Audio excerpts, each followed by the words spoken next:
National Herald मामला एक बार फिर चर्चा में आ गया है। कांग्रेस ईडी पर हमलावर है। पार्टी का कहना है कि बीजेपी मुख्य मुद्दों से ध्यान भटकाने के लिए और कांग्रेस को डराने के लिए ईडी का इस्तेमाल कर रही है। और अब राजस्थान विधानसभा में विपक्ष के नेता ने बड़ा दावा कर दिया है।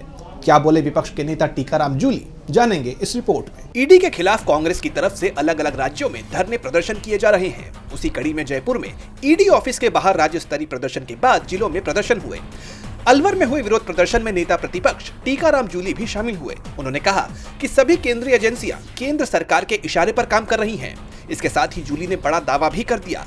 उन्होंने कहा कि ईडी उनके घर भी आने वाली है। अभी वो कागज ढूंढ रहे हैं, लेकिन हम ईडी से डरने वालों में से नहीं हैं। जूली ने कहा कि ईडी और अन्य एजेंसियां एक एक कर कांग्रेसी नेताओं को निशाना बना रही हैं। ये सब केंद्र सरकार के इशारे पर हो रहा है।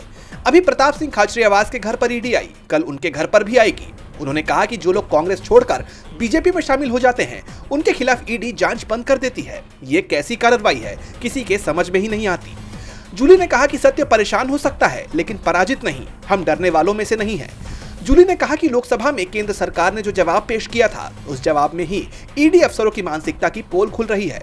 193 लोगों के खिलाफ कार्रवाई हुई, जिसमें केवल 2 लोगों के खिलाफ चालान पेश किए गए। अब सोचिए ईडी ने किस नैतिकता के चलते 193 कार्रवाइयां की होंगी। जूली ने कहा कि देश की जनता सब समझ रही है। ये लोग सिर्फ विपक्षी दलों को दबाव में रखने के लिए काम करते हैं। अगर कोई बीजेपी ज्वाइन कर ले तो वो वॉशिंग मशीन से निकालने की तरह साफ हो जाते हैं। टीकाराम जूली के बयानों से साफ है कि कांग्रेस अब डरने वाली नहीं है। डीबी लाइव राजस्थान की रिपोर्ट।